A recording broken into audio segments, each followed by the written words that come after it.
ampak tja paše, ker pisati je treba srcem.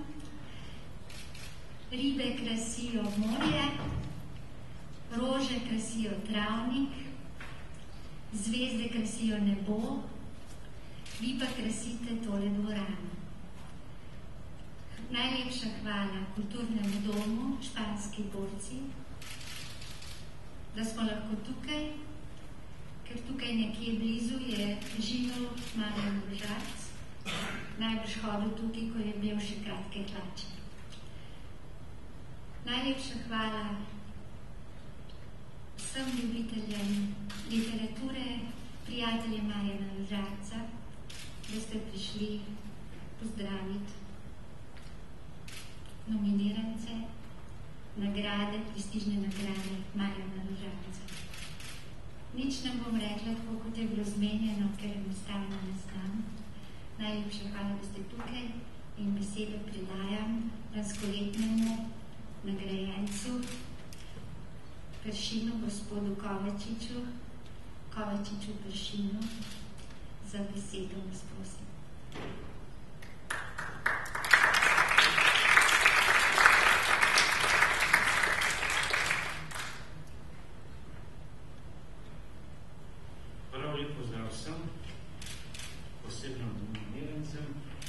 In predsedniku seveda sklada oziroma komisije sklada gospodu Ediju Kovaču.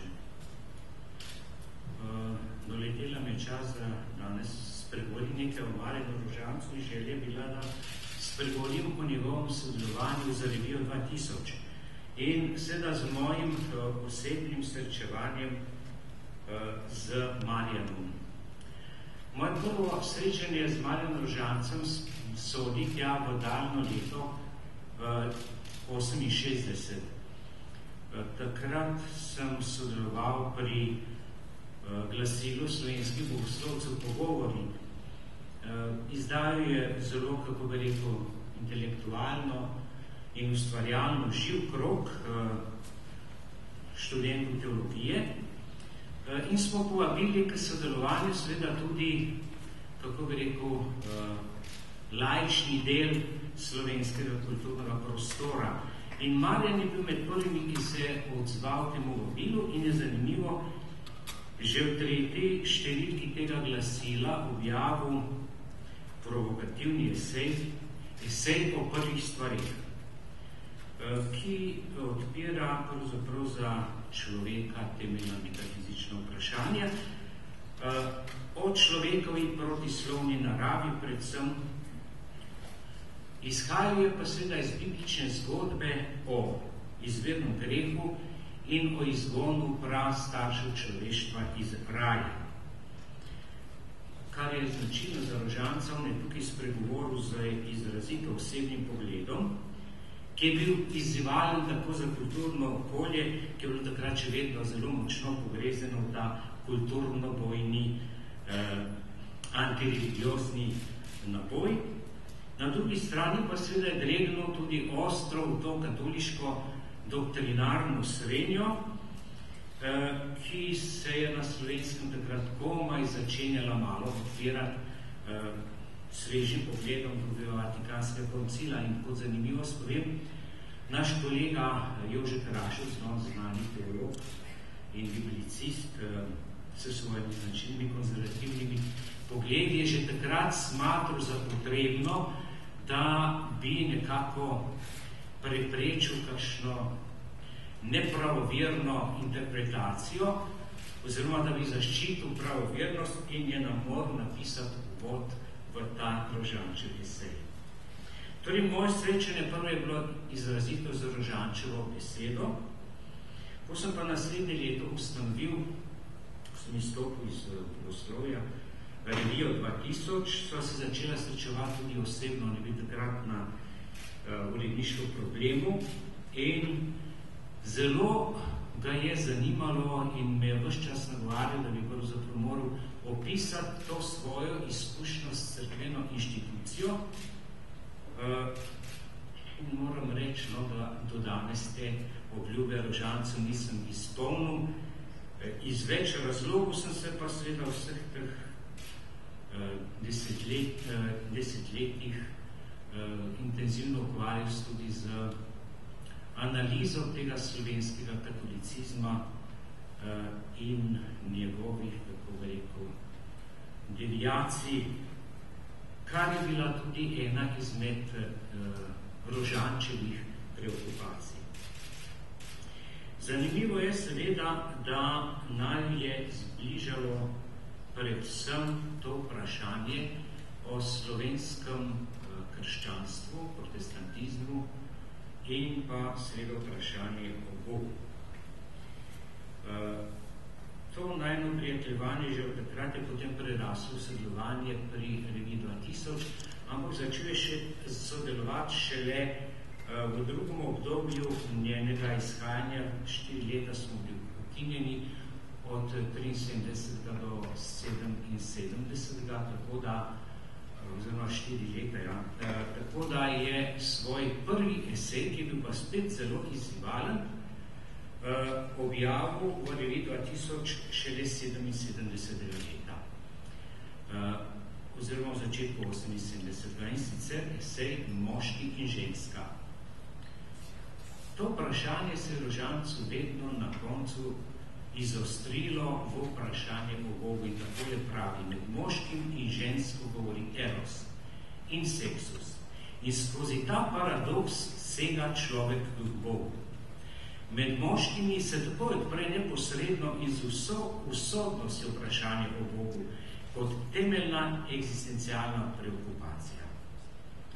Seveda je Rožanc o tem vprašanju celo življenje pisal, ampak ta utopem, ne da greš preko ženske k Bogu, se mu je porušil šele tam leta 88 in sicer v eseju Ljubimke in pesnice, kjer zapiše pravzaprav eno kar pesimistično za njega misel, pravi: ženska je moškemu največji tujec.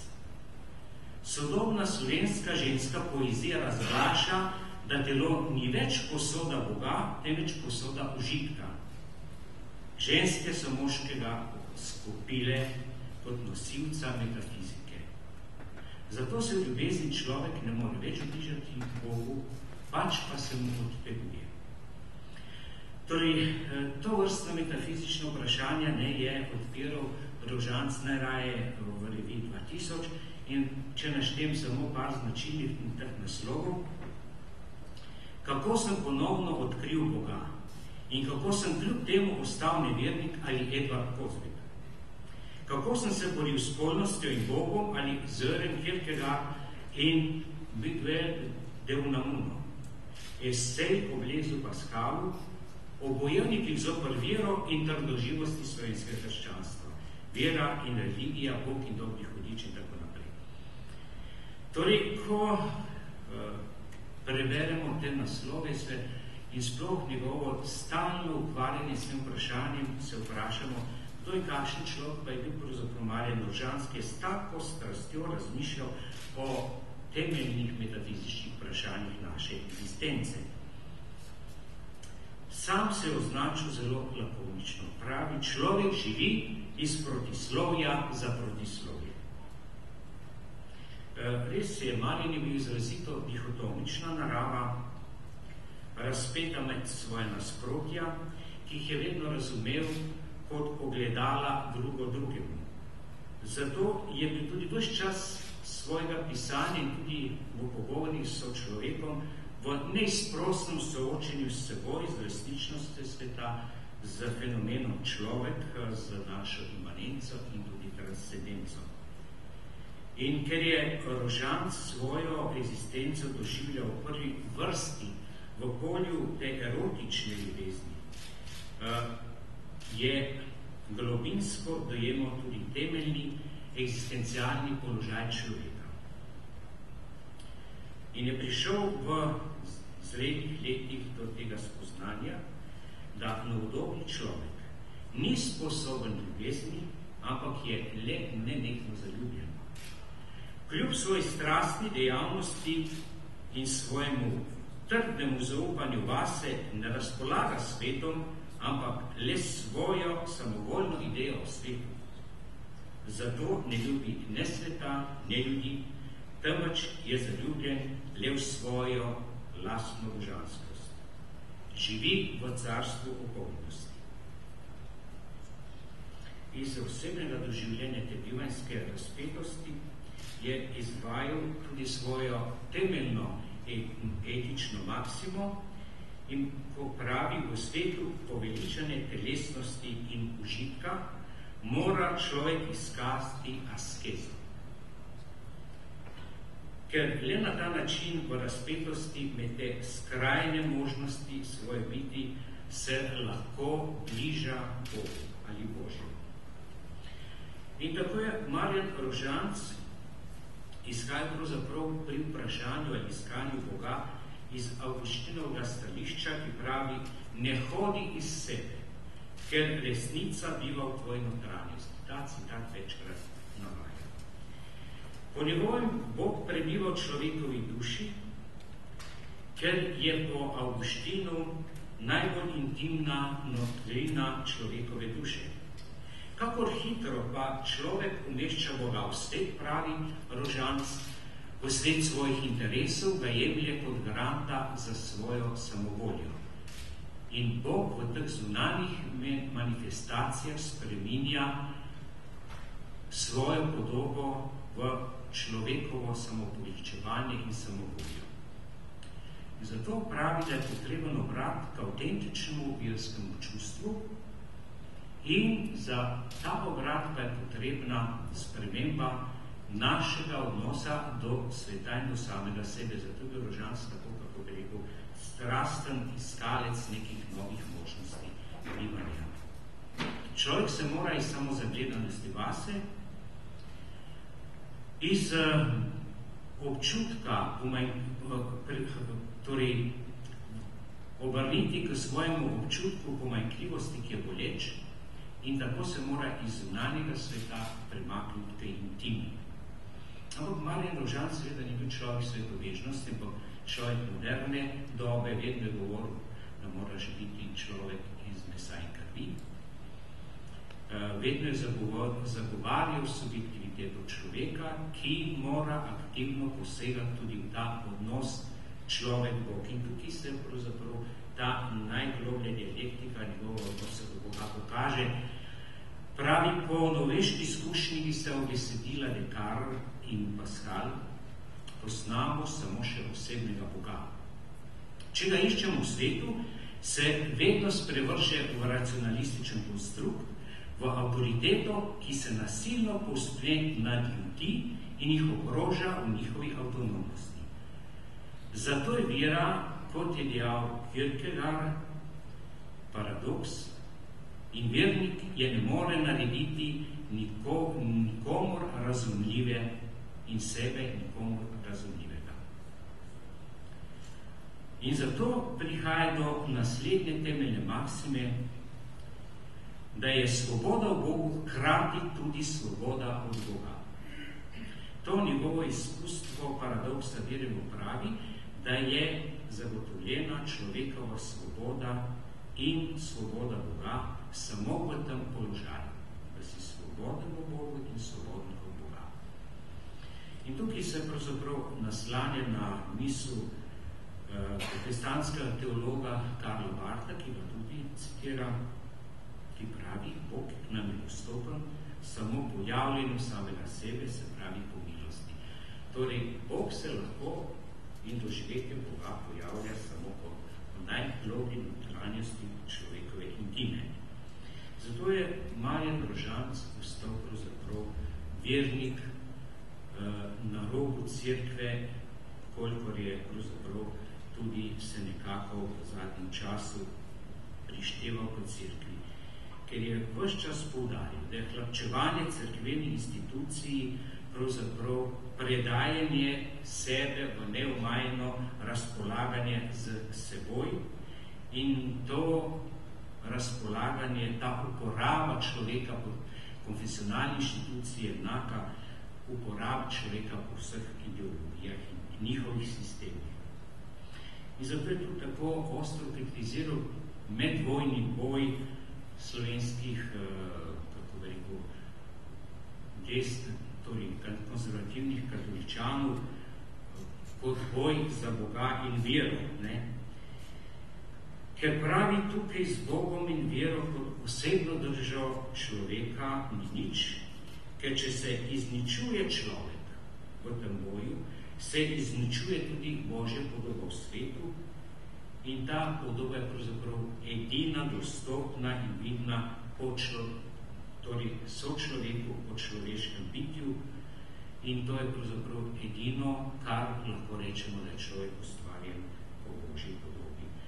Ostalo so samo malikovalske podobe, v imenu katerih je možen in opravičljiv vsak zločin nad človekom. Zakaj sem govoril o teh vprašanjih? Seveda, ker so ta vprašanja, ki jih je odpiral v reviji 2000 in ki pravzaprav so danes v debatah o Rožancu nekako prezrta, so pa bistvena.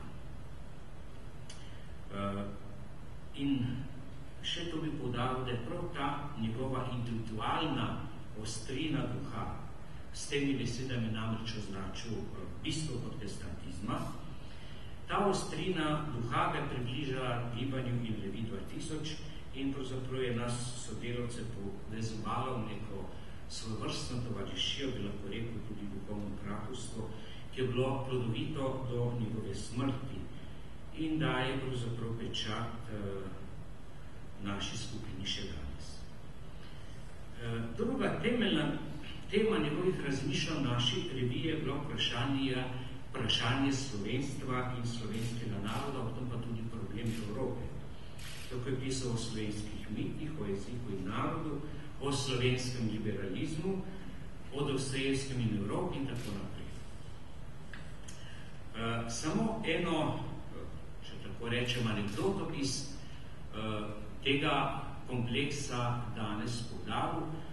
Ko sem leta 1986 pripravil zbornik Slovensko narodno vprašanje danes, sem ga zaprosil, tako kot tudi ostale sodelavce, večina jih je potem sodelovalo potem tudi v znani reviji 57, nove revije. Mi je prinesel pravzaprav le osnutek nekega eseja, ki ga je imenoval O jeziku in narodu in je rekel, da ga naj ne objavim, ker ne bo sodil v ta kontekst, kakršnega pravzaprav je želim. To so bili ti časi seveda našega, kako bi rekel, nacionalnega aktivizma. Čeprav nisem iskal pri sodelavcih samo afirmativne poglede na takratni problem slovenstva, želel sem tudi seveda kritično osvetliti to situacijo takratno. Rožanc pa je pravzaprav že takrat imel neko averzijo do svojih tovarišev, ki so kot politični odrešeniki vstopali v politično, odrešeniki slovenstva vstopali v politični prostor. No, šele po njegovi smrti 93. sem objavil in drugom zborniku ta njegov esej, pa prav zaradi tega, ker takrat se je že pojavljala neka fašizacija pri nas, izbrisa in tako naprej. In sem smatral, da bi Marjan želel vsaj malo treznosti vliti v naš prostor. Takole pravi v tem eseju, kar je pravzaprav poučno še danes za nas. Z narodom in jezikom je pač tako kot z mnogimi drugimi stvarmi v zgodovini. Človek si je izmislil zgodovino in družbo, da bi njej uresničil svoje bistvo, vendar v zgodovini in družbi ne uresničuje prav nič človeškega, vsaj nič od tega, kar je v človeku osebnega. Zato je umestno vprašanje, kaj je v tej človekovi zli usodi z narodom in jezikom. Tedaj se nam namreč odkrije, da je narodu in jeziku namenjena v zgodovini ista nesreča kot vire. Tudi vira je danes obstaja samo še kot zgodovinsko dejstvo.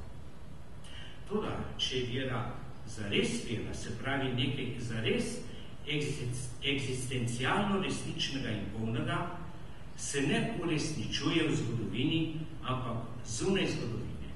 Tam, kjer Slovenec preneha biti Slovenec in katolik. In resnični slovenski jezik govorimo tedaj, ko govorimo z ljubeznijo. Vsako drugačno govorjenje je brneči zvon in zveneče cimbale. V tem svojem dialektičnem odnosu do slovenstva je pravzaprav izhajal iz poznanja Rainerja Marija Rilkeja, ki je napisal eno v svojem eseju in Rožan se tudi citiral: vsi ljudje živimo v tujini, vse domovine pa so prazne. In tako pravi tudi Rožan: glejte, to je moja domovina in to je moj narod. Literarna fikcija, ki ni čisto do kraja odtrgana od stvarnosti, obenem pa fikcija, ki je maksimalno sprejeto. No, mislim, da je ta njegova misel, ki nas nekako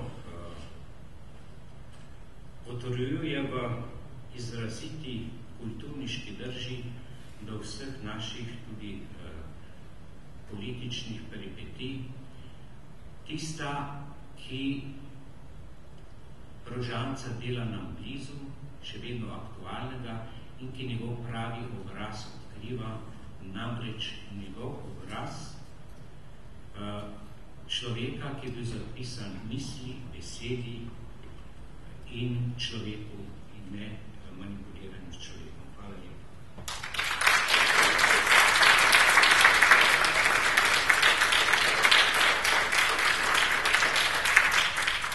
Pozabila sem reči najlepša hvala Novi reviji, ki podpira podelitve nagrad Marjana Rožanca že toliko let, odkar je prevzela to čudovito dejavnost od založbenih Hlač. Pozdravljam Manco Košir, ki se mi zdi, da je bila že takoj po smrti Marjana Rožanca prva, ki je spodbudila k temu dogodku, in izražam žalost, da našega nikografa navljamo tukaj. Mnogi od nas smo padli domov. Zdaj pa predajamo besedo doktorju Edvardu Kovaču, ki bo vodil pogovor z nominiranci Rožančevih nagrad za leto 2011. Gospa Efigenia Simonovič, hvala lepa predvsem gospodu Petru Kovačiču, kajti z svojim globokim razmišljanjem je osvetlil tisto stran pisatelja Marjana Rožanca, ki mogoče v javnosti ni toliko znana. Lansko leto smo imeli veselje poslušati gospoda Remca, ki je govoril o Rožančevem urednikovanju, sodelovanju z revijo Most, z Rožančem, Goričanim, z onstran strani meje. In tokrat smo slišali, kako dejavno, kako intelektualno navzoč je bil tudi v krogu personalistov okrog revije 2000. Sedaj pa imam tukaj veselje, da spodbujam pogovor za našimi tremi nominiranci. Žal je gospod Andrej Medved v Turčiji, se upravičil, da bomo tudi prebrali odlomek z njegove knjige.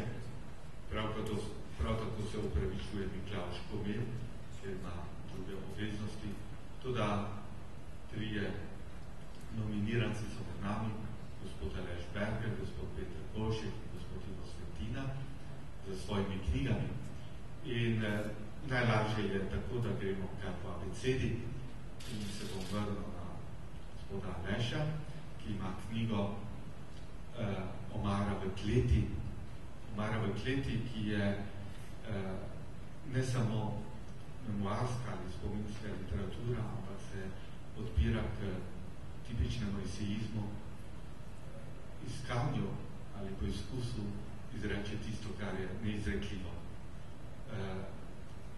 Komisija nekako je se oglašala s tem, da gre za izredno človeško občutje, tisto občutje, ki izraža človekov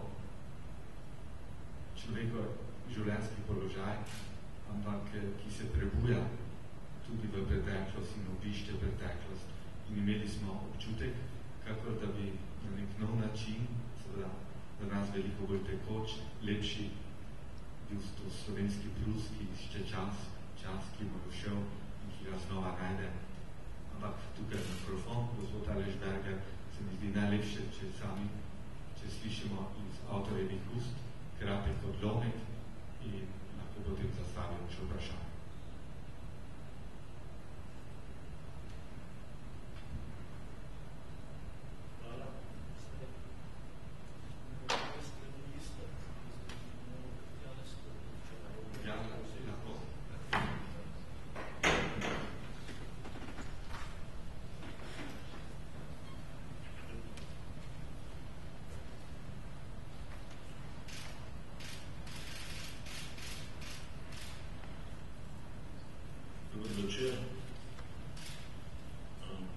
Prebral bom en sestavek, ki je bil napisan prav za to knjigo, kajti v njej je približno polovica, ki so kdaj že objavljeni in ki so sestavljali nekakšno ogrodje tega, potem pa še posamezna tipanja do preteklosti oziroma fiksacije preteklosti. Dolg je približen za en kratek literarni nokturno, to se prav 7 minut in pol. Naslov ima pa Šola šansona, v kateri se, kot boste videli, spominjam mojih prvih stikov s francoščino, hkrati je pa en majcen omaž tudi moje materi. Sinoči sem po dolgem času prižgal na spletu, kot se današnje stvari streže, Radio Nostalgie, ki sem ga bil med svojimi bivanji v Franciji toliko poslušal na kakšnem starem transistorju, pritovorjenem s seboj.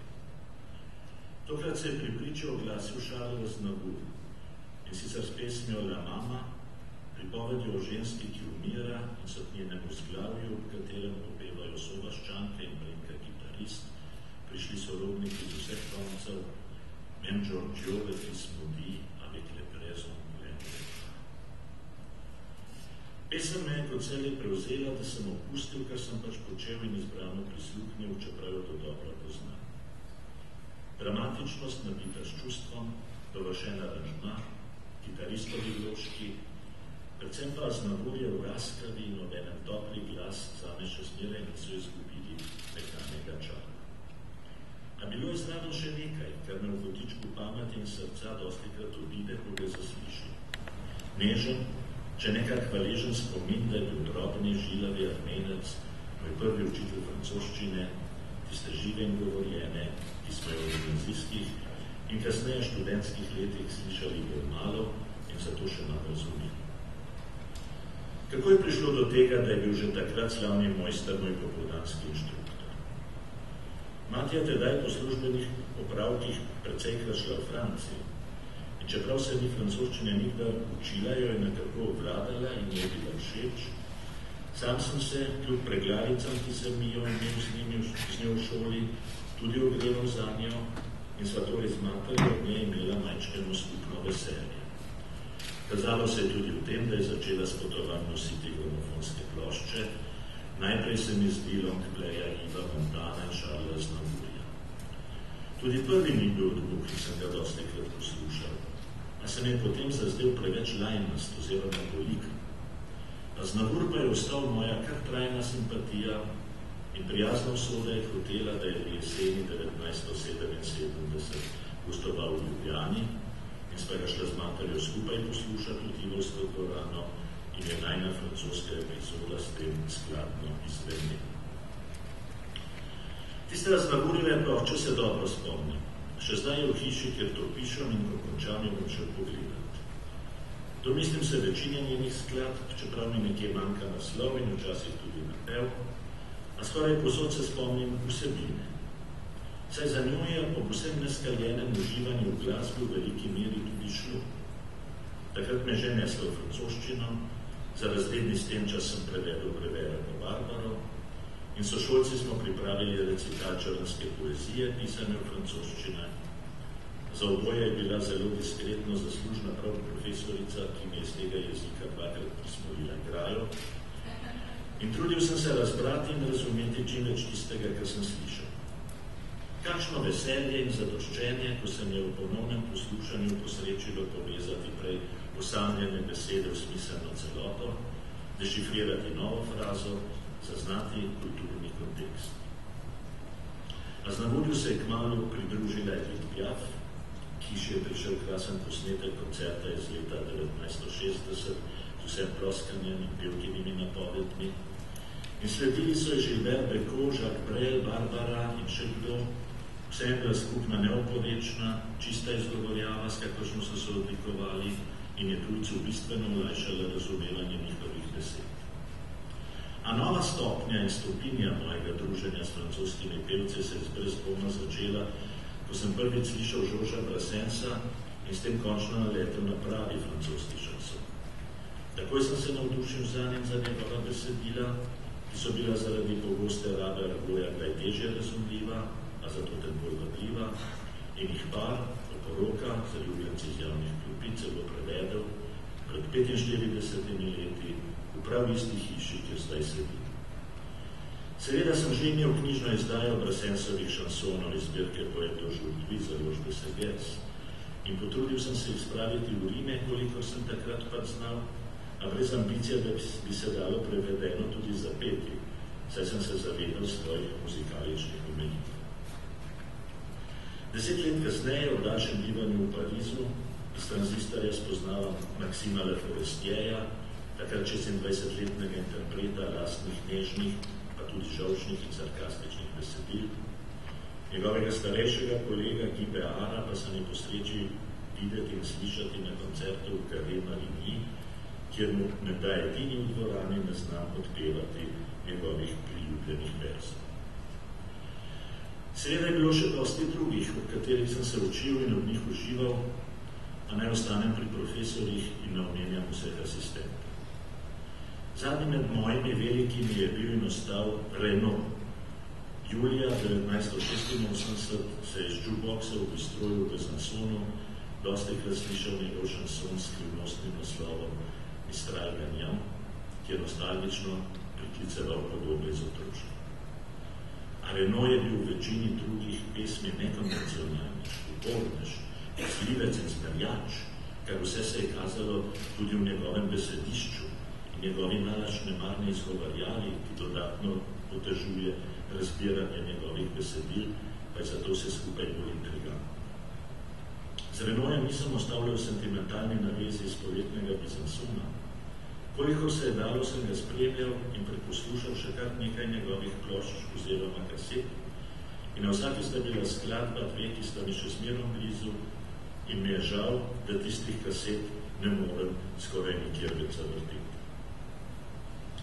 Ni lepo seveda ne, da se mi je zapisala beseda asistenti in da je nisem popravil omilil njenega rahlo omalovažujočega prizvena. Kajti nikakor niso bili le pomočniki. Vsak od njih mi je bil pa četudi le s pesmi od dvema nekaj časa zelo blizu in ljub. Marsikoga sem, naj sem se zavedal, da je na robu pogrošnosti, težko čakal, da se oglesi zaradi nostalžije. V pariških hotelih, v stolpnici v Saint-Nazaire in v arležanskem domovanju so me dohajali in bili dobrodošli tudi mnogi drugi pevci, ujeti na bolj ali manj šibke frekvence tranzistorja. In njihove melodije in besede so me marsikdaj spremljali tudi potem, ko se je program iztekel. Danes je kaj pa da drugače. Ni mi treba hoditi v Francijo, da bi poslušal radio nostalžij. In tudi mi ni treba tu doma poslušati radio nostalžij, da bi bil to ali ono pesem, saj jo lahko dobim prav tisto po drugih medmrežnih poteh. Ne bom pleteničil, kako ni dobro, če je vsega preveč, saj si z veseljem in tudi nekajkrat zapored na računalniku zavrtim to ali ono pesem. A hkrati ne bom tajil, da mi bo, ko stopim iza ugaslega ekrana, pogledati stare longplayke v njihov zaprašeni predal, močno žal po davnem gramofonu, na katerem bi spet zapresketala Aznavourjeva La Mama.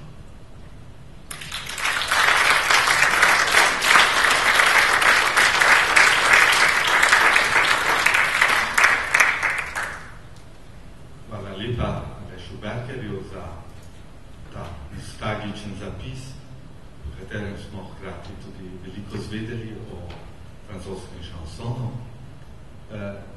Samo eno vprašanje.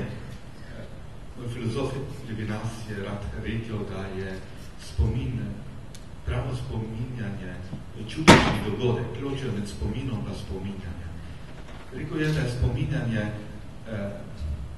čudež, da ponovno uživim pretekli čas, pretekle dogodke, pretekle stanja, ampak tokrat na nov način, brez grenkove, brez zavisti, brez povračilnih čustev, da na novo ustvarim tisti dogodek, ki bo preživel in ki pa bom smel ponesti v večnost.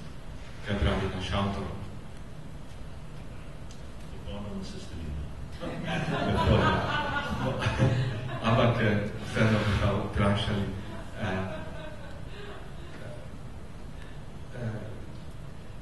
odkot našemu Alešu Bergerju tolična svoboda, ne samo da izbere tisto, kar je lepo, kar vedno ostati, ampak čutili smo tudi rahlo ironijo, da francoski esprit, to veselje in to svobodo, da se človek pošali tudi iz samega sebe, ali je to zavestno, ali je to prišlo iz nekaj samega, ali se je to prisvojil ali pridobil preko francoskih avtorjev.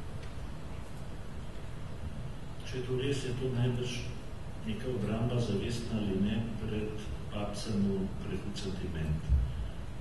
Vsako priklicevanje spomina oziroma njihova fiksacija je pač v nevarnosti, da pade v neke vrste, zdrsne neke vrste razbolelost. In ko se take nevarnosti zavem, jo skušam na nek način spodnest, ne bom niti rekel z ironijo, mogoče z ironijo, z blago ironijo, tudi na svoj račun, mogoče s toplo ironijo. Seveda to ne more biti posmeh preteklosti, ker drugače o takih rečeh ne bi pisal, da bi se sami sebe norčeval, ampak kot pravim, neke vrste požarni zid pred virusi razčustvovanosti. Ja. Sam še eno kratko vprašanje. Ko beremo, ko komisija brala to knjigo, je rekla, tako lepo, ko tekoče piše, najde nove izraze in tako naprej. In tako nas je zanimalo avtor, to v avtorju, da se tako tekoče izraža in da skuša pač kot esej poskuša izraziti, ali pa tudi sam prihaja nazaj k tem stavkom besedam, veliko popravlja in je ta končni izdelek končno rekel, 4., 5. ali 6. poskus. No, mislim, da se tekoče izražamo kar vsi, ki smo za to mizo in še tako. Odkje to prihaja, bi bilo pa treba spet v kakšnem spominskem spisu raziskati. Mogoče delno z mojo Marijo Kleti, v kateri pišem v prvem sestavku in iz knjig, ki sem jih bral v otroštvu. Seveda pa to ni, vsaj v mojem primeru, ne neka tekočnost, ki se izliva, ampak neka tekočnost zahteva kar nekaj mogoče truda, piljanja, iskanja, ki pa spet se mora paziti, da ne postane samo vse namen in da ne zbežijo eno leporečnost. Vem, da mi je enkrat Marjan, če danes v njegovem imenu tukaj sedimo, takrat sem pisal gledališke ocene za časnik Delo, rekel je, pa kako je te fajn, tako takrat so te lahko še dolge, 4-5 titkanih strani, kako je to fajn, ti se usedeš, pa kar napišeš. Ja, pa kar napišeš v enem sunku, ne? Ja, vraga, takrat so bi hvala Bogu že računalnike, ampak spomnim se včasih, ko jih še ni bilo, koliko prvih strani do polovice potipkanih je zleteli z valja pisarnega stroja. Ker kljub temu, recimo, če smem reči nekem udaru, pa potem neki vaji v jeziku, je še zmeril zadnji za vsakim stavkom, če že ne muka, da ne bom patetičen, potem ne bom govoril neka skrbnost. neka skrbnost in želja po izdelanosti. Hvala lepa. Sedaj smo pa pri drugem našem nominirancu, gospodu Petru Kolšku, kot vemo je pesnik, kot vemo je urednik, kot vemo je kolumnist, je esejist. Naš prvi stavek komisije je bil, da avtor z ironijo, da je njegovo pisanje besedila z ironijo začinjena, duhovita in stilistično izbrušena so ta besedila. No, zopet smo prva oznaka je bila ironija, zapravi svedo, svoboda, veselje, ampak hkrati potem pravimo, da nam je bilo všeč, kako slovensko tonaliteto, slovensko v različnih legah povezuje, ocenjuje z literarnimi liki. No in sedaj nas bo najprej zanimalo, kater esej je izbral in potem bomo zastavili kakšno vprašanje.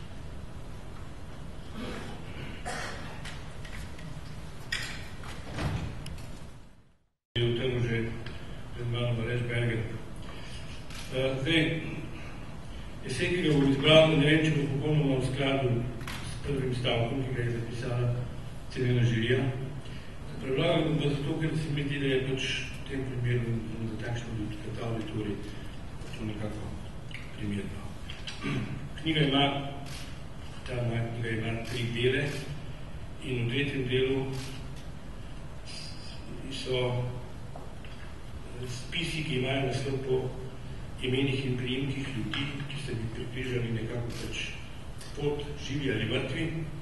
No in eden od teh spisov ima naslov nekoliko drugačen, sicer A.O.Ž. Pred nekaj dnevi je v Ljubljani umrl Andrej Šupančič. Za tiste, ki so ga poznali malo bolje, je bil A.O.Ž. kratica za institucijo, v podobi izjemne osebe. Bil je znanstvenik, utemeljitelj slovenske patofiziologije, bil je akademik, bil je še marsikaj, v zadnji tretjini življenja tudi tropski ekolog. Bil pa je tudi sin velikega Otona Šupančiča. Zato tisti O v imenu, ki se ga je vse življenje trdno oklepal. Priznam seveda, da se je A.O.Ž. v tej kolumni znašel zaradi zadnjega, ker je bil Otonov sin. Naslednji mesec bi bil star 92 let. Sam pa sem ga, v takem primeru se reče po naključju, ni bilo čisto tako, spoznal pred približno 15 leti, ko je bil še mrtv starec. Pravzaprav je bil, in tako se je svojim zmeraj spuščalim črnim razliščem tudi nosil, mrtv do zadnjega. Sploh ni dajal pisa, da misli daj umreti. Še lani je izdal knjigo knjižnico z naslovom o ustvarjanju v znanstvenem raziskovanju, v kateri posreduje nekaj svojih izkušenj in razmišljanj o tem, kako tesno se lahko objemata znanstvena in umetniška intuicija. O tej knjigi, zdaj že vemo, da je bila zadnja, je rekel tole. Kdor občuti, da na koncu ve ustvarjalnosti v znanstvenem raziskovanju manj, kako na začetku, ni tratil časa. Lahko se prosto poigrava med sanjami in realnostjo, ne da bi okrnil eno ali drugo. In to je preprosto razpoloženje za ustvarjalnost. In to je pravo razpoloženje za ustvarjalnost. A.O.Ž. je torej po svoje le vedel, da se mu bliža konec, kaj občutil je potreba povedati, da je znanost, ki je pripadal v mladosti, nekoliko prevozek okvir za življenje. To je očitno hotel sporočiti drugim, njemu je bilo jasno ves čas, po čemer pričajo njegove številne obstranske dejavnosti, ki so občasno postajale glavne. Naprimer, takrat, ko je v porečju Amazonije snemal filme v deževnem gozdu. Ko sem ga skupaj simpatično in bistveno mlajšo soprogo spoznal, sem v njem že videl nekatere drobne nenavadnosti. Naprimer to, da je prihajal na koncert v Filharmonijo, včasih kar v Gojzaricah, mimo grede bil tudi alpinist in med drugim na Himalaji, da se je nekoč v času partizanstva na jasi srečal z medvedom, ki je tam slukal jagode in ga začel pri priči zadalje nekaj metrov risati, medved pa mu je poziral. Njegova je izjava, da je treba novo obleko pred gre z bil človek ven najprej temeljito povaljati. Tako slovenski akademiki navadno ne govorijo. Sveda se ga hotel intervjujati. Ne zato, da bi ga spraševal o patološki fiziologiji, a že je bil predosteški na tem področju dan po vsem svetu, ampak zato, da bi kaj povedal o očetu, otroštvu vseh 3 pesnikovih otrok, še brat in sestra, o tem, kako je biti sin svoj čas najznanejšega pesnika v deželi, kar je Oton Šupančič po letu 1920 pa do konca druge vojne bil. A.O.Ž. je nekoč izjavil, da mu je bilo v šoli lepo, ker ni bil nikoli vprašan Šupančiča. Za intervjujem nisem uspel, čeprav sem se skušal pomagati zvijaču. Še takoj, ko sem ga predlagal in mu tudi povedal, kaj bi me predvsem zanimalo, ni pokazal nobenega navdušenja. Rekel pa je, da bi na takšno vprašanje vendar odgovarjal, ampak samo meni na ljubo in ne za objavo. Zasijala mi je seveda izpica upanja, češ, ko bo videl izdelek, sem mislil, ni vrag, da ne bi samoljubje tudi tukaj upravil nekaj svojega umazanega dela. In tako sem mu poslal nekaj vprašanj, ki bi bila vesela vsaka družinska revija, ker pa je šlo za Otona Župančiča, sem seveda garal predvsem za literarno-zgodovinski pozitivizem. A už je na vsa vprašanja lepo odgovoril. Očitno je bilo, da je skladno stavil tudi kot slogovno nalogo, kakšno pretiče pesnikov nosil. Posebej logično se mi je to izdelo, da udarim s predlogom o objavi. A morda se udarim malo preveč naravnost ali pa premalo preprižljivo, dejstvo je, da je predno kategorično zavrnil. Poslal mi celo pismo, v katerem je kakršnokoli objavil izredno in za zmeraj prepovedal. Za avtoriteto starega nevednega gospoda, ki je bila posebno samoumevna. Na vprašanje, zakaj se je potem sploh lotil streči moje radovednosti, ki se tudi danes, ko je umrl, ne znamo odgovoriti. Ga je najprej vendar zamikalo, da bi se mnogo govorilo o pesniku Župančiču, ki je po smrti leta 1949 počasno in zanesljivo padel v nemilost, stkano iz povojnega odmika od velike maše slovenskega jezika, to so njegove besede, in modernističnih poetik, ki so se v veliki meri redile prav od užitka, kakršnega je ponujalo razkrajanje Otonovega tradicionalizma. In se je potem premislil zato, ker je bila tiha zamera do Slovencev, ki ne znajo več soditi velikega očeta, vendar je prevelika. Nikoli ne bom izvedel. Prepoved moram seveda spoštovati. Izdal bom samo nedolžno malenkost, ki je bila tako in tako znala že prej. Na vprašanje, ali je bil on tisti Ciciban, ki skače in muti se raztrga hlače, mamice s kritično obliko nabije zlatno plat, je odgovoril, da je bil to brat Marko, ki je bil 2 leti starejši. Arhitekt Marko Župančič je moral aprila letos.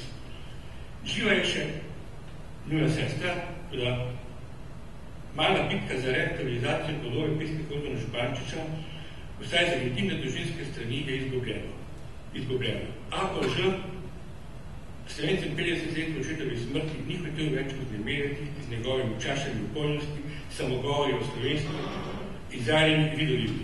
Zato tisto veliko duhovno pritrago, ki je sedi odloženo daleč za nami. Z njim, ki se kot pesnik vsi ni hotel postaviti v spredje, ko da je še zmeraj šolat, ki mu ni treba znati Župančiča, a je več sem dobro vedel, da to je predvsem dokončno izdelalo tudi slovensko 20. stoletje, ki ga je AOŽ vse posebej. Hvala lepa.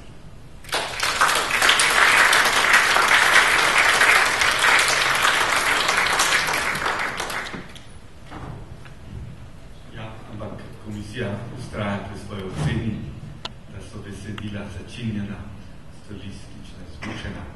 No, ampak o tem bomo govorili kasneje. Imamo pa to veselje avtorju postaviti vprašanje. Vidimo, da je mojster besede, pa nas zanima, ali se njegovi teksti porajajo iz poetičnega občutja, ali pa potem, ko razmišlja, čuti, da mora to še čisto drugače povedati se z močnejšimi metaforami in gre v poezijo, kako se mu prepletajo ta besedila. No, recimo, treba povedati, da so to besedila, ki so šla v časopisu, ne? In da nobeno seveda ni bilo napisano največ zaposljivo in zlasti ne seveda z namenom, da bi kreditiralo za, oziroma bilo v tej imenitni druščini nominirancev za Žančev nagrado. In da je to pač v zadnju bolj kot navdih in razne druge spodbuje, ki tako ali drugače korespondirajo s poetičnostjo preprosta služba ali šiht, ki je pač treba upravljati pri nekem delodajalcu in da seveda je pač logika tega dela narekuje predvsem ne toliko vsebino, kot seveda neko zaporedje, zlasti pa neko ustrajnost in morda tudi ponavljanost. Tako da težko s kakšnimi različnimi besedami podelujem to početje. Rečem lahko, da je sam izraz oziroma pojem esejistika, hvala dovolj še da svoje okrilje sprejme tudi takšne besedila, kot jih pač proizvajamo novinarji oziroma, ki so v novinarske žanre. Ja, to je vsekakor skromna ocena skromnega človeka, ki spada k odliki. No, vseeno bi pa, ko govorim pač v imenu komisije, nam je bilo strašno všeč, da se avtor sprehaja, ne samo med politiko, družbenimi trenutki, osebami, ampak da tudi te družbene dogodke povezuje z literarnimi osebami, da jih žareva svoje literarno znanje. No, na kar smo bili pozorni je tudi vprašanje paradoksa. Tudi če gre za krajše besedila, nas vseeno znemirijo, ker nam povedo včasih stvari obratno, kot bi mi pričakovali. No in ta, vemo, da je slovenski filozof Slavoj Žižek mojster paradoksa. Vedno bo rekel, slišali ste to in ono, jaz pa vam pravim, ravno obratno, res. Imamo občutek, da pri teh krajših besedili ne gre za takšno retorično ali slavnostno napoved, jaz pa vam pravim, ampak da gre za skromnost, za paradoks, za obrat in mogoče ravno za tega radi beremo ta besedila. No, če bi nam pa vseeno povedali, kaj pa vi mislite o paradoksu?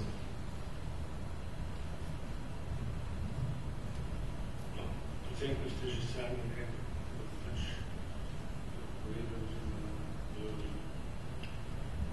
kar je verjetno prvi odgovor, ki se človek ponudi, je to, da je to pač priročna retorična figura, nekaj s čimer se pač neko problematiko lahko spotakne in se jo spotika, tako da seveda se v vsakem spotikanju vedno znova pač razkrije neka nova vsebina. Malo sem presenečen v tem vprašanju, ker nekako nisem svojega pisanja nekako ne zautrem na ta način, da je to neka serija paradoksov, oziroma na tem prav gledim, čeprav verjamem, da se branje lahko tako kaže. In tako kot je prej kolega Najšberger rekel, da to nisem pač nekako poslučil, da se to samo po sebi kot neka tehnikalija pojavi pri pisanju in potem človek pač pridem te darove pobere. To del temeljeval, da je kakšno silno strategijo novinarskega pisateljevanja, ki pa zdaj res predelavo oziroma da bi ne predovali nekaj časa. No, lahko to razumemo tudi obratno, vse vidimo, da pri Slavoj Žižku potemni paradoksi, da popeljejo v neumnost, tega se našem avtorju nikoli ne dogodi, in največ je to stanje duha, stanje svobode, Če je bil Žižek zadovoljen s takšno diferenciacijo, hvala lepa. Ja, hvala lepa za to svobodno držo Peresa, ki nas obišče pogosto iz našega dnevnika, pa tudi iz drugih medijev. No in sedaj imamo pa dolžnost, da se spomnimo teh, ki so odsotni. Filozof Heidegger je rekel, da je odsotnost način bivanja. Dva avtorja bivata za svojo odsotnostjo med nami in bomo prosili Ifigenijo, da nam prebere kratek odlomek iz eseja Miklavža Komelja Nujnost poezije. Nujnost poezije je naslov knjige, v kateri je tudi esej o Fernando Pessoa in prebrala bomo samo uvod. Fernando Pessoa v partizanskem taboru. Najbrž ste se vprašali, zakaj Fernando Pessoa z naslovom tega predavanja vabim v partizanski tabor. Mogoče pa se celo niste vprašali, saj je danes, kar se tiče nenavadnih in bizarnih povezovanj, že zdavnaj vse mogoče in vsa ta povezovanja niso nič več osupljiva, kot je bilo za Lautréamont'a osupljivo srečanje šivalnega stroja in dežnika na secirni mizi. Nočem se zatekati k igri s podobami in besedami, ki povezujejo karkoli s čimerkoli. Nikakor vam nočem slikati brklarij ala Lenin in Coca-Cola. Čeprav je Passoa svoj čas napisal tako učinkovito reklamo za Coca-Colo, da so takrat to pijačo na Portugalskem zaradi te reklame, pač odličnega primera veljavnosti teorije o subverzivni afirmaciji, prepovedali. Prav tako nočem delati potvorb in Pessoe spreminjati v partizana. Na vse zadnje se je nekoč deklariral za antikomunista in antisocialista, čeprav moramo to vzeti z rezervo. Oziroma mu pripisovati levičarstva, tako kot je bilo v Franciji sredi 19. stoletja v najbolj reakcionarnih prvih letih drugega cesarstva oportuno vse, kar je imelo v kulturni tradiciji neko vrednost, proglašati za revolucionarno in socialistično, vključno Shakespearom in Balzacom, kar je zbujalo sveto jezo podlejo. Zakaj torej tak naslov?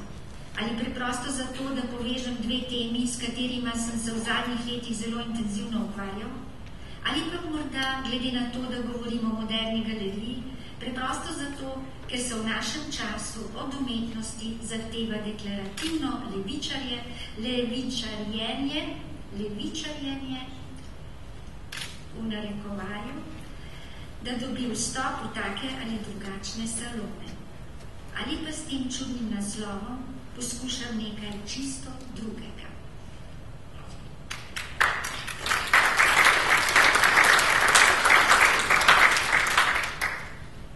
No, če bi brali naprej, bi videli, da avtor Miklavž Komelj, Fernanda Pessoa, približa tudi slovenski poeziji, se pravi Simonu Jenku in komisija je menila, da gre za zelo izvirnega mislica, ki skuša približati avtorje, pesnike, dogodke, ki so sicer vsak sebi, da ne gre samo za miselno igranje, ampak tudi za miselni napor in da ta esejistika vnaša v slovensko literaturo ali slovenske eseje novo svežino, kajti preko poezije razumela tudi spavnost.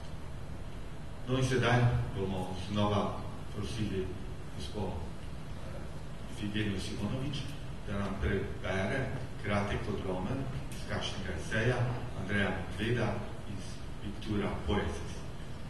Izbrala sem nekaj stavkov iz eseja Portreti angelske bližine, v katerem Andrej Medved govori o slikah Metke Kraševec. To je slikarka, ki jo zelo cenim in tudi edine, ki je kot ženska tukaj predstavljena in ene prvih res živih, tako rečem, slikar, ki bodo imele letos retrospektivno razstavo v naši največji galeriji. Tako da, ko sem prvič to knjigo videla, sem šla najprej gledati ta esej in še z njej ustrajam pri njem, pa oprostite, nimam pravice nič razlagati, oprostite. Torej, lepota ne temelji v popredmetnih odnosih, ampak se tako kot subjektivno občutenje ugodja nanaša le na idealne forme. In estetska sodba, prav zato, ker ne participira na resničnosti naslikanih figur, v istem hipu omogoča neomajno zadovoljstvo in užitek, ker ga ne zmoti nobena nepopolnost, ki jo pripišemo realnemu predmetu. Univerzalnost estetske definicije, ki implicira željo in užitek, zanika torej vsako eksteriornost, ki je zdaj zožena na čiste, miselne kategorije, se pravi, da ti obrazi niso enkratni človeški liki, ampak so izenačeni, posplošeni v pojme. Čista lepota zanika vsak smoter, ki je povezan z interesi v realnosti in prav zato nas te podobe privlačijo na tako magičen način, da vidimo samo popolnost forme, kjer ni pomembno, kaj je in kaj predstavlja naslikana predmetnost in kaj je njen konkretni, konkretizirani namen. Čista forma nič ne prezentira in ne dovoli nobenega dodatnega okrasja. Izenačena je z idealnimi pojmovnimi kategorijami estetske sodbe, ki izključuje vsakršno emocijo na ravni empirične izkušnje. Zato se so te oblike, figure, liki, na videz stroge in skrajno zreducirane, zato sta jim dekorativnost in slikovitost docela tudi. Pomembno je le to, da upodobljeni predmeti ničesar ne posnemajo, niti ne predstavljajo simbolne zveze zunaj sebe, pomembno je le njihov figuralni status v smislu očiščene in absolutne forme. Lepota je tako pri Krašovčevi v prekinitvi s čutno, materialno sfero, z realnostjo kot tako, kajti samo na ta način sta možni estetična izkušnja in kategorična opredelitev.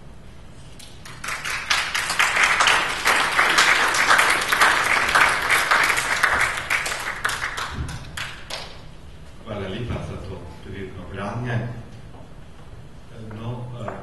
Ravno pri avtorju Andreju Medvedu, ki je zelo plodovit, eruptivni pisec, je prav za ta paradoks. Vidimo, da pozdravlja v ženskosti intelektualizem, ampak na drugi strani pa ravno o tem intelektualizmu, intelektu v formi govori sam na zelo strastni način. Imamo pa veselje, da je med nami še 5.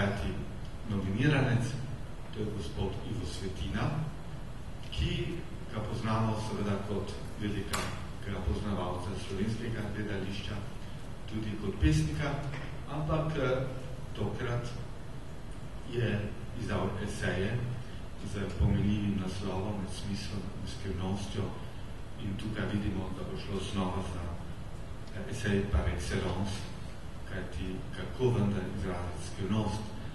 In vidimo, da je avtor zelo smel in hkrati pokaže, da predno je upal kaj povedati ali kaj napisati, je ogromno prebral, veliko razmišljal, ampak naj izbere svoje esej sam, da prebere.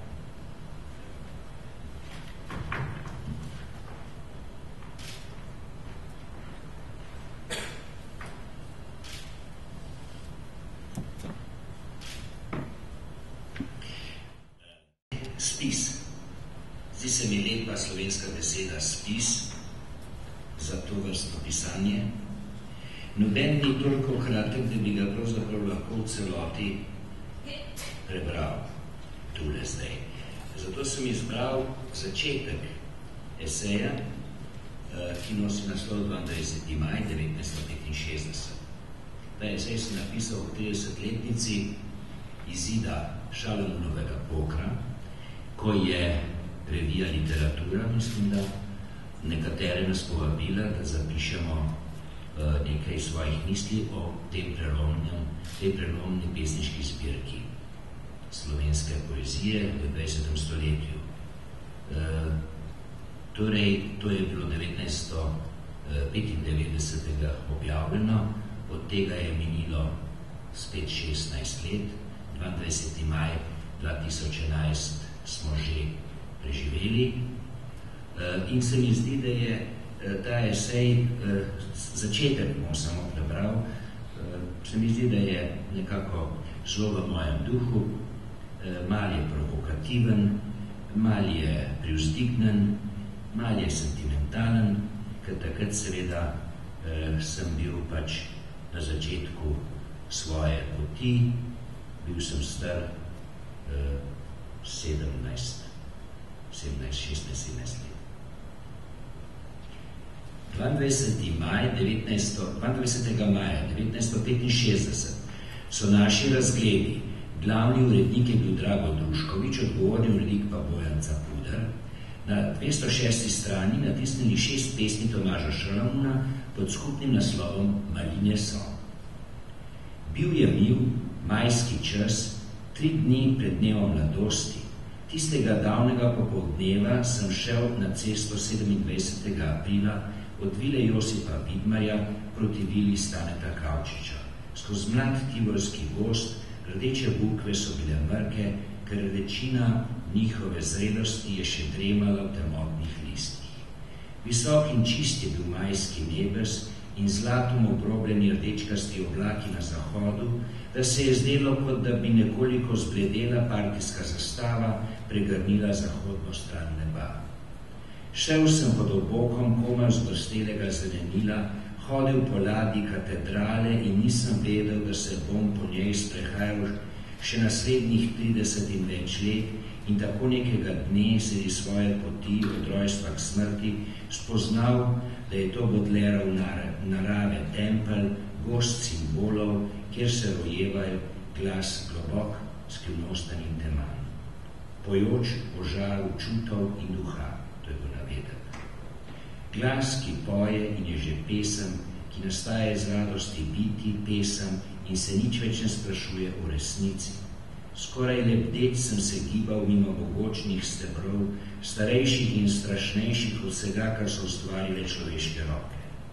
Sanjal sem, da bom prav tu, v tem posvečenem koščku narave, našel tisto skrivnostno sorodnost, ki me bo popeljala na široko morje pesnenja, ki me bo zapeljala v labirint jezika, da bom minotaver in klopka niti, nikdar odvite skrivnosti, ki je ime poezija.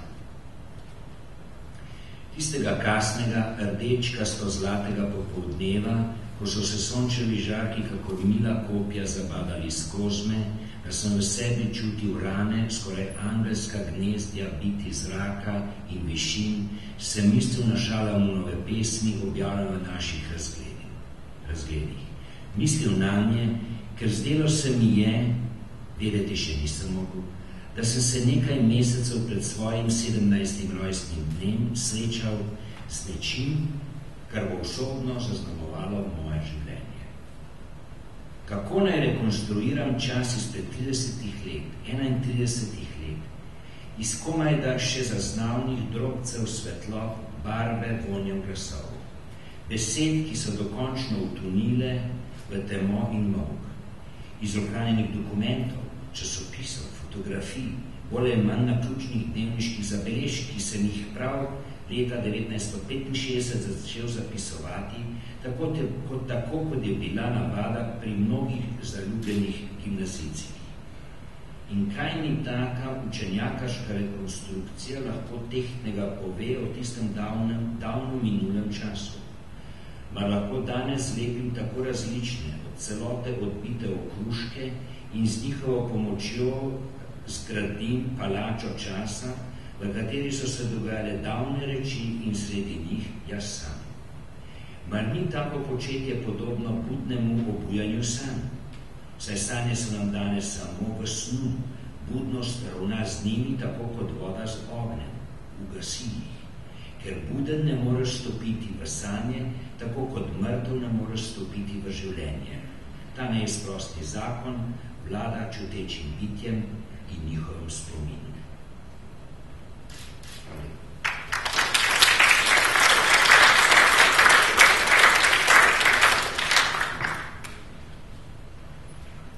Hvala lepa Ivo Svetino za to doživeto branje.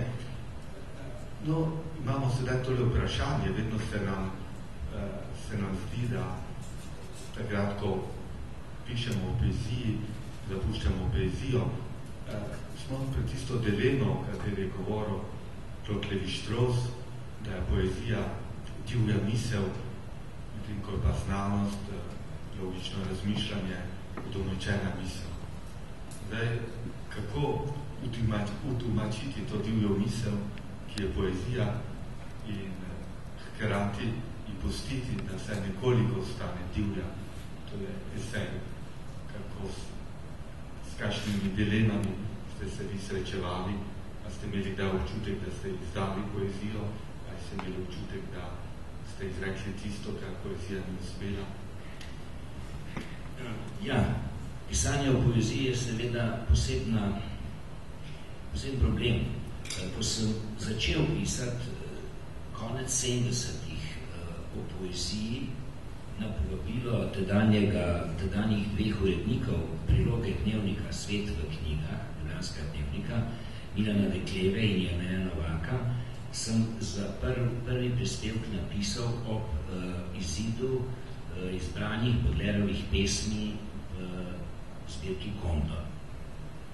Tedaj in potem sem nekaj let to nadaljeval v dnevniku, potem v književnih listih, tako sem te spise izdal potem pod naslov Platonovi mizarji v 90-ih letih.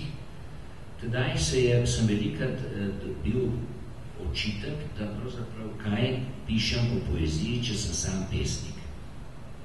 In včasih sem imel v tistem času občutek, da sem resnično nekako zlorabil pesnika, da sem se v izložbo postavil sam, kot se reče. Kasneje sem pač počasi ugotovil, da je verjetno naloga pesnikov, da pišejo o poeziji, ker verjetno samo pesniki lahko razumejo tisto, kar je v poeziji zlito kot amalgam iz dveh delov, iz smisla in skrivnosti. Danes je bilo izrečeno iz Marjana Rožanca Zapuščine, sintagma užitek askeza. Zdi se mi, da je pravzaprav bi lahko ta naslov bil tudi med užitkom in askezom. Pisanje namreč poezije je užitek, razmišljanje pisanje o poeziji je na nek način askeza.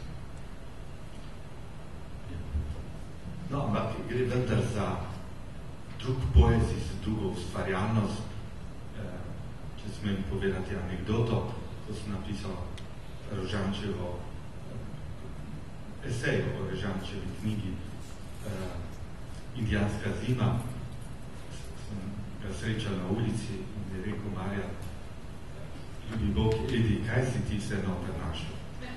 Se pravi, da je pesnik mogoče pove več, kot je pa hotel povedati. In se isto tem izrazi tisto, kar se je enostavno njemu zareklo.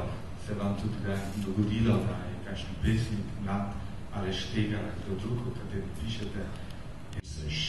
Izhajali pri državnem DZS-ju, da sem o njegovi pesniški zbirki napisal en esej, spis, ki je bil objavljen v književnih listih in je sporočil preko drugih, da to pa je končno nekaj takšnega, kar on misli, da je vredno branja o njegovi poeziji. Rad bi dodal še nekaj. Že dolgo, sigurno po leta 1968, ko je tudi bila vse splošna, bom rekel, mobilizacija zdravega razuma, da se obrani avantgardne, straniščne in ostale nihilistične poezije, in ko je Dušan Pirjevc napisal potem spomladi 69. znamenit spis Vprašanje poezije, se zmeraj znova zastavlja vprašanje bralca ali ljubitelja poezije, kaj je hotel pesnik s tem povedati. Vemo anekdotične odgovore, če bi hotel kaj povedati, bi poslal sporočilo, ne vem, bi poslal telegram, ker ne gre za sporočilo, gre v bistvu za nekaj drugega. Moram reči, da ko sem se v sodobno slovensko poezijo od Kocbeka do Leša Štegra poglavljal, ko sem to pisal, sem poskušal iskati metode, kako razložiti, zelo, bom rekel, šolsko na nek način, kako razložiti, pojasniti, kaj ta poezija je.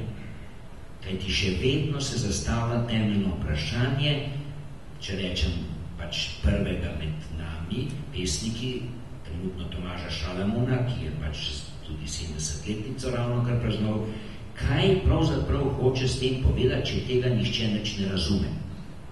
Skratka, tu gre za neko temeljno vprašanje, ki se pojavlja nenehno, vstaja, bom rekel, od mrtvih. In pravzaprav zato sem poskušal v teh spisih vendarle nekoliko tudi biti pojasnevalen ali tako, kot je Heidegger napisal o Hölderlinovi poeziji, razjasnevanje Hölderlinove poezije. Torej, gre za neko osvetljevanje poezije, ki je dejansko potopljena v neko skrivnostno prisostvovanje ali prisotnost. Ja, hvala lepa za to pojasnilo. No, naj povem, da to pojasnevanje še vedno ostaja skrivnostno, saj je isti Heidegger rekel, da je jasno smrt filozofije, največ tudi poezije. Ampak, gledajte, vsi trije avtorji so med nami, mogoče dokoliko odgovorom, da vsi trije. Nekaj nam je všeč, nekaj nas je prevzelo, da vsi trije avtorji ste razgledani, ker lahko brez skromnosti rečemo, da ste svetovljani, poznate tuje avtorje, tujo literaturo, ste hkrati kritični do slovenstva, ampak vseeno imamo občutek, da vsi trije, Aleš Berger, Peter Volšek in Ivo Svetina, stojite pred slovensko kulturo in slovensko literaturo, poezijo, brez kompleksa, da ste Slovenci in da pišete o slovenski stvarnosti. Odkot ta samozavest, ta svoboda, na nek način celo radostno razpoložen, biti Slovenec, kljub temu, da ste kritični.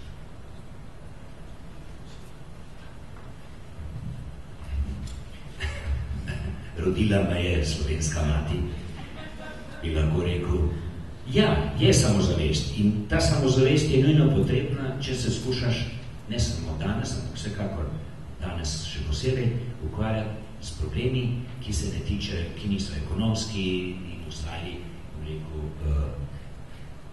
socialni, čeprav se je tudi vednost socialni pojav. Skratka, samozavest je potrebna, samozavest je seveda človek gradi postopoma, če tudi vemo, da smo bili v mladih letih še bolj samozavestni, samo to smo izražali na drugačne načine. Skratka, ja, in v tem je tudi posebna radost. Radost je pisanje poezije, radost je branje poezije in posebna radost, ki pa mora biti nadzorovana, zato sem rekel, če je tisto užitek, je tu neke vrste askeza, nadzorovano branje oziroma razumevanje poezije, kjer želiš o njej pisati. Ja, največ je pisanje, Peter Kolšek, vaše pisanje več kako šihta, ne? Čutimo, da čutite ta utrip slovenstva in kakšno vaše počutje v tem.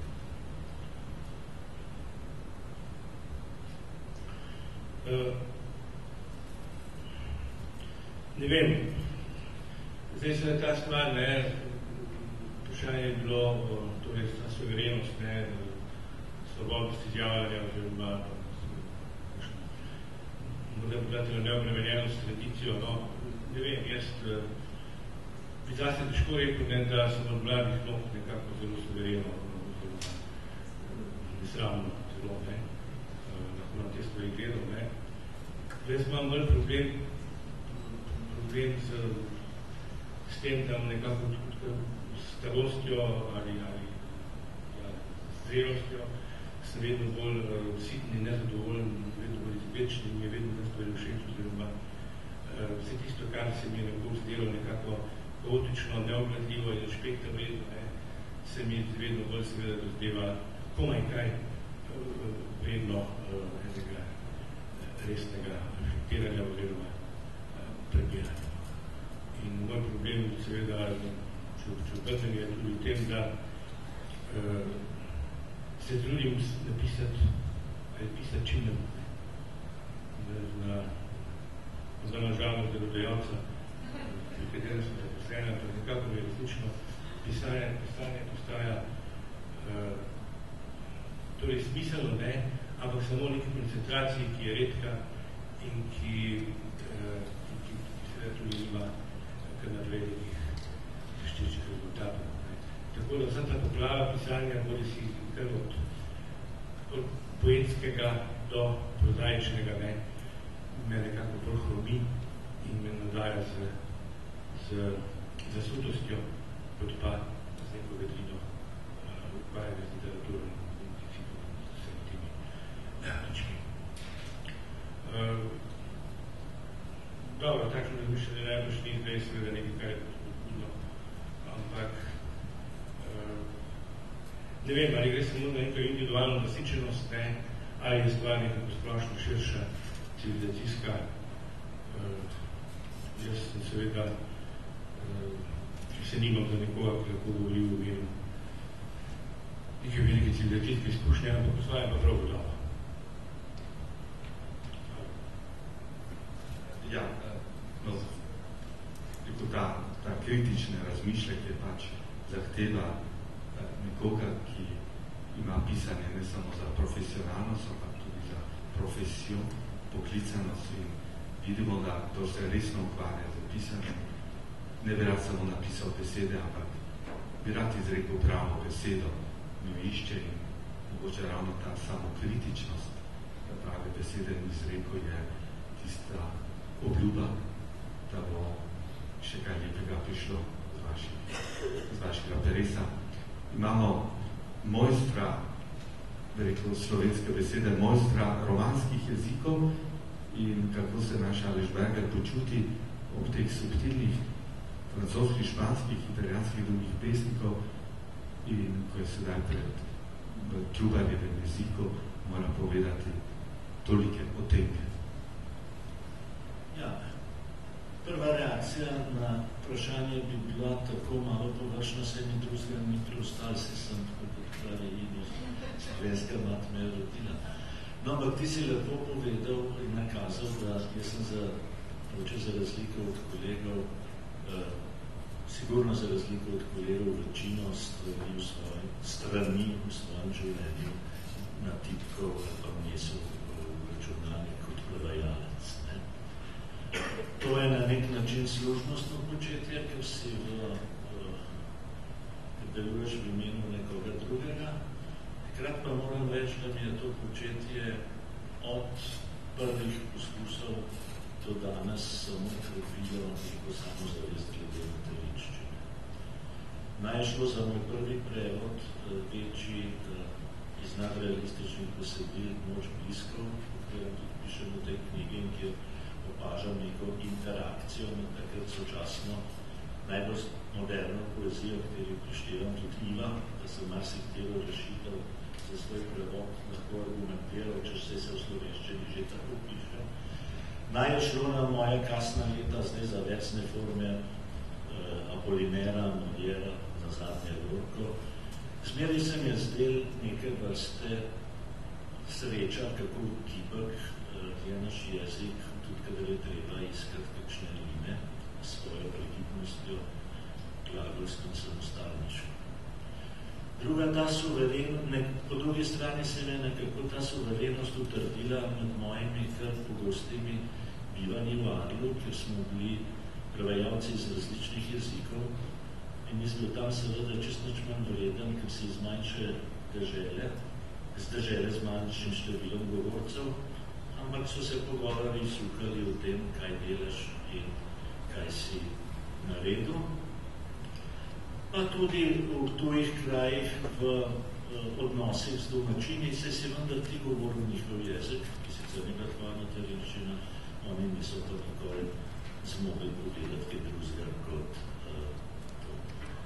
Se pravi, tudi skozi prevajanje se lahko ta samozavest na nek način krepi in utrjuje. Da pa ne bom samo zdaj tako nekako slavnostno euforičen, moram pa reči, kakor ima mogoče kolega Peter dost pisanja in za vsako malenkost se udejstvovanja v novinarskem poklicu, tako imam jaz zmeri bolj dost branja slovenščine, zlasti časopisov. Ker kaj se pa v zadnjih parih letih dela s slovenščino, pa tudi že v kakšnih knjižnih izdajah, je pa ne bom zdaj rekel alarmantno, ampak je pa nedostojno do tradicije naše in do samih seboj. Napačni skloni postajajo norma, napačno oglaševanje je itak nekakšen zaščitni znak posameznega neznajca in tako naprej. Tukaj pa nisem optimist. Ta samozavest, ki me navdaja, ko gledam našo zgodovino in literaturo, ki je prišla, ki navdaja, če smem skromno pripomniti, me tudi, če kaj pogledam, kako sem se jaz prebijal skozi jezik. Ta samozavest mi je pa včasih kar precej prekrhana, ko vidim, kako malo je in zmeraj manj skrbi za slovenski jezik in ne krivim samo tistih,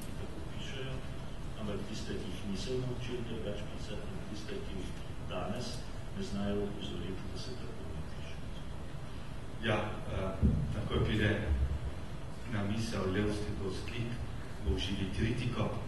To, kar smo doživeli nocoj, je doživljala komisija kar nekaj mesecev, bogatstvo različnosti, kritična misel, predvsem pa to, kar ste sami začutili, beseda vseh treh, ne samo takrat, ko so brali, ko so govorili, je res avtentična, je pristna in seveda zdaj bo imela komisija težko nalogo, vsaj nekoga enega izbrati, ko pa vidimo, da vse, kar so povedali, je do kraja pristno, tudi če so mi kritični, zaskrbljeni, jaz mislim, da smo mi veseli, da imamo takšne pisce, takšne ljudi, da se jih lahko lepo zahvalimo.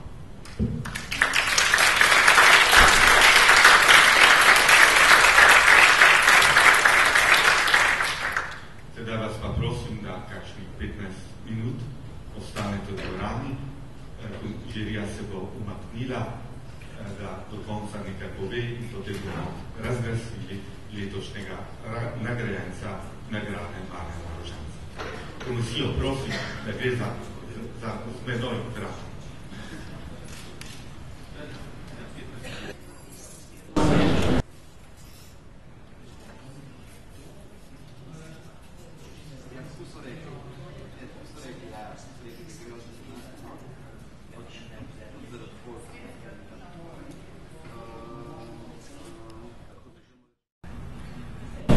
Ker bo še danes v oddaji Kultura in še danes mora iti v tisk. Ja, dragi prijatelji Marjana Rožanca, dragi prijatelji literature, spoštovani nominiranci, v 10 letih, kar vodim komisijo, sem bil pred najtežjo nalogo. Pogovarjali smo se po telefonu s članom žirije, s članico, ki je v Črni Gori. Pogovarjali smo se s članom žirije, ki je na bolniški postelji. In težava je bila tudi ta, da se član žirije Milče Komelj kategorično izločil iz komisije in nocoj ni hotel govoriti. Razumljivo. Med nominiranci je tudi nekdo, ki se piše tako, kakor on. No in potem mi štirje, ko smo govorili, in tudi po pisnih predlogah, ki smo jih dobili, smo najprej govorili o tem, da bi pravzaprav, kot sem prej dejal, vsak na svoj način zaslužil Rožančevo nagrado, da vsak odpira novo področje, nove elemente esejistike daje in bogati našo literaturo, vendar se je komisija potem na koncu odločila, da letošnjo nagrado 2011, nagrado za najboljšo esejistično zbirko Marjana Rožanca podari knjigi, ker je tipično za esejistično pisanje, ker združuje znanje, refleksijo in poezijo, in to je najmlajši avtor Miklavž Komelj.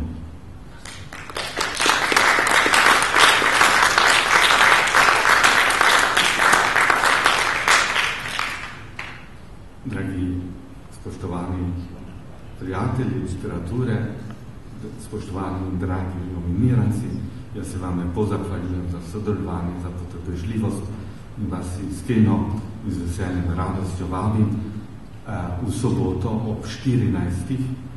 Zbirali se bomo pa v 13. ure na Trubarjevi domačini v Razci, ker bomo slovesno lahko podelili temu mlademu avtorju letošnjo nagrado Marjana Rožanca. Prav lepa hvala in še kdaj nasvidenje.